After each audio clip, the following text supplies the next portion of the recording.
कुलदीप बिश्नोई हो गए बीजेपी की यूज एंड थ्रो पॉलिटिक्स का शिकार। ना राज्यसभा सीट मिली और ना ही बीजेपी में कोई पद मिला।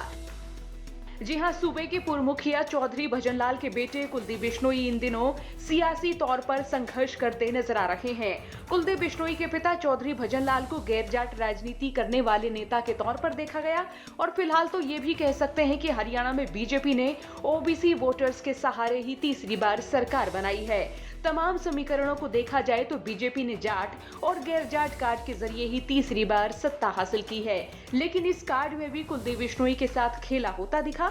बीजेपी ने कुलदीप बिश्नोई के सहारे बिश्नोई वोटरों को खूब तो साधा, लेकिन कुलदीप बिश्नोई को इसका कोई बड़ा तोहफा नहीं मिला। बीजेपी में कुलदीप बिश्नोई का सियासी रसूख बढ़ता नहीं नजर आया और भाजपाई होने के बाद तो कुलदीप बिश्नोई को बीजेपी की ओर से कोई बड़ा तोहफा भी नहीं मिला। अब की बार विधानसभा चुनाव में चौधरी भजनलाल का अभेद किला आदमपुर भी रह गया। कृष्णलाल पवार की सराना सीट से विधायक चुने जाने के बाद राज्यसभा की एक सीट खाली हुई थी और ये सीट भी कुलदीप बिश्नोई को नहीं मिली। माना जा रहा था कि कुलदीप बिश्नोई के पास अपना राजनीतिक रसूख बचाने के लिए राज्यसभा सीट ही आखिरी चांस था। हालांकि ये भी कहा जाता है कि बीजेपी हाईकमान किसी भी नेता पर तब यकीन करती है जब वो खुद को साबित कर देता है, यानी किसी के कद, किसी के पारिवारिक रसूख को देखने से ज्यादा उनका समर्पण और उनका काम भी बीजेपी में देखा जाता है। कुलदीप बिश्नोई राजस्थान चुनाव में सह प्रभारी बनाए गए थे।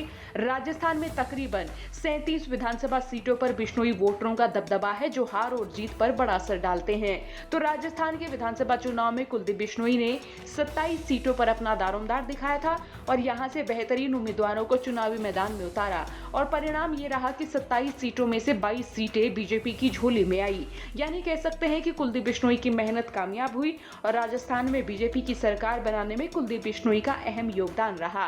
इसके बाद कुलदीप बिश्नोई को यह यकीन रहा कि उन्हें बीजेपी की ओर से बड़ा तोहफा मिलेगा, लेकिन ऐसा भी नहीं हुआ।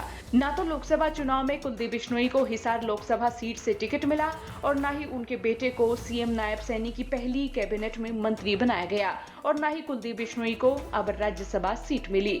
अब भव्य बिश्नोई और कुलदीप बिश्नोई आदमपुर में दौरे करते दिखते हैं, यानी कह सकते हैं कि अपने सियासी ग्राफ को बरकरार रखने के लिए कुलदीप बिश्नोई हर मुमकिन कोशिश कर रहे हैं। हालात देखकर तो ये भी कह सकते हैं कि कुलदीप बिश्नोई सियासी गर्दिश के दौर से निकलना तो चाह रहे हैं, लेकिन राजनीति में हालात बदलना सेकंडों का नहीं, ये सब वक्त का ही खेल होता है। कुलदीप बिश्नोई की सियासत को लेकर आपका क्या सोचना, कमेंट बॉक्स में राय लिखें। साथ ही चौगरदे की खबरों के लिए बने रहिए हरियाणा तक के साथ। ब्यूरो रिपोर्ट, हरियाणा तक।